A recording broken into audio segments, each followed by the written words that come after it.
kryetaria e kuvendit, e cila s'po ka hiç fat me nejt në pozicionin e vet, herë spelojnë, herë spelen gjykata kushtetuese, herë tash që sonë bën Glaukin president, e pas ka qu një kërkesë në gjykatën kushtetuese, ka gjatë do faqe për 8 minuta i ke shkru, interesant, po hala ma interesant aty i kërkon gjykatës kushtetuese, thot merrni një njeri që vjen me një pendrek ose me një stupë të bejsbollit e i dytëron deputet me najnë cak, por jo edhe për listën serbe.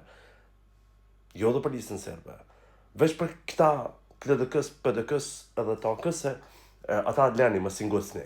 Shumë interesant. Edhe lyp thot, lena një presidentin na një herë tek shyrim kon po dojna me bo qysh tek, edhe jepna një drejtën me bo me 60 vota, se kështu s'po ban, po prishet, s'po na konvenoni me kështu. Edhe hala ma interesante është tentativa që shdojnë me dëmtu Vjosa Osmanin. Thojnë, nësa ajo nëzirë dekret, nalja një edhe asajna. Harrova edhe një pyetje me po, a i kap ligjit tani edhe këta që s'ka nejt në asë një seancë të presidentit, asë në seancë ka 2-3 vjetë kanë munguaj, kapa duhet edhe këta mu dënu? E kom fjallën për televizit vendosje.